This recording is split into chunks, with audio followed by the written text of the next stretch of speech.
Romanos capítulo 9, versículos 1 al 16. Pablo, en esta carta a los hermanos en Cristo que están en Roma, les explica el Evangelio.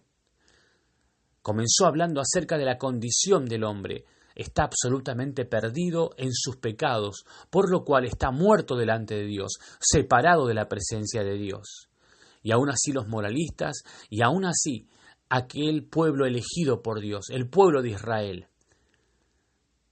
Y entonces luego Pablo está hablando, es como que hace un paréntesis en los capítulos últimos que estuvimos meditando, para hablar acerca de la vieja naturaleza y la nueva naturaleza, y cómo podemos vivir en victoria en el Espíritu Santo. Y ahora va a retomar nuevamente el tema de Israel, y en este caso su incredulidad. Y Pablo en estos versículos primero va expresando su profunda tristeza, porque ellos no querían reconocer a Jesucristo como el Mesías enviado. Y Pablo tiene un profundo dolor en el corazón. Y él estaría dispuesto a hacer lo que sea para que ellos crean. Entonces en eso podemos llamar que Pablo está hablando de sus sentimientos. Y luego Pablo está hablando de la singularidad del pueblo de Dios. De los versículos 4 al 13 podemos leer los privilegios que tiene el pueblo de Israel. Por ejemplo, como dice el versículo 13, como está escrito, a Jacob amé, mas a Esaú dejé de lado. Porque aborrecer en la palabra de Dios, en la mayoría de las veces que aparece, no es el odiar. Nosotros ponemos como sinónimo de aborrecer, odiar. Y en realidad, en la palabra de Dios, en la Biblia, es dejar a un lado. También podríamos leerlo, a Jacob preferí y a Esaú no preferí. Es singular la elección, todos los privilegios que Dios hizo con Israel. Luego podemos empezar a leer versículos acerca de la soberanía de Dios en cuanto a cómo Él brinda la salvación. En el versículo 16 dice, así que no depende del que quiere ni del que corre, sino de Dios que tiene misericordia. Muchos han usado estos versículos para decir que Dios eligió gente para ser condenada y eligió gente para ser salva. Y en realidad, como estuvimos viendo en los capítulos anteriores, no es así. Dios ofrece la salvación a todos. Jesucristo murió por todos en la cruz.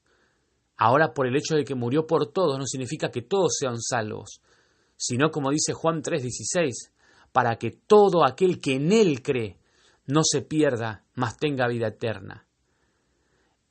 Depende absolutamente de la voluntad de Dios la salvación del hombre, en el sentido de que el hombre no puede hacer nada para salvarse, y Él va a extender su misericordia a quien Él lo desee. Y un ejemplo de esto lo tenemos en Mateo capítulo 15, versículos 21 al 28, cuando la mujer cananea, la sirofenicia, va y le ruega al Señor que libere a su hija de los espíritus inmundos. Ella le dice, Señor, socórreme. Y el Señor le contesta, no está bien tomar el pan de los hijos, refiriéndose a Israel, y echarlo a los perros, porque ella no era del pueblo de Israel. Y ella le dice, sí, Señor, pero aún los perros comen de las migajas que caen de la mesa de sus manos. Entonces respondiendo Jesús dijo, oh mujer, grande es tu fe, hágase contigo como quieras. Podemos ir al Salmo 51, 17. Los sacrificios de Dios son el espíritu quebrantado. Al corazón contrito y humillado no despreciarás tú, oh Dios. El hombre lo único que puede hacer para acercarse a Dios, para obtener la misericordia y el perdón de Dios, es acercarse con una actitud de arrepentimiento, de humillación, porque nosotros somos pecadores y Él es santo y es Dios. el Señor tendrá misericordia de quien Él lo desee. Y como dice el versículo 17 del Salmo 51 que leímos, al corazón contrito y humillado, Él no lo va a desechar. Él es amor. Y si Jesucristo murió en la cruz, murió para poder darle la salvación a todos. A lo suyo vino. ¿Y qué pasó? Los suyos, el pueblo de Israel, no le recibieron. Mas a todos los que le recibieron, a los que creen en su nombre, les dio potestad de ser hechos hijos de Dios. ¿Cómo podemos aplicar estos versículos a nuestra vida? Debemos leer y leer una y otra vez este pasaje. Pero una cosa que podemos destacar es el sentimiento que Pablo tenía hacia sus hermanos que aún no habían venido al Evangelio. ¿Es ese tu sentimiento por los perdidos?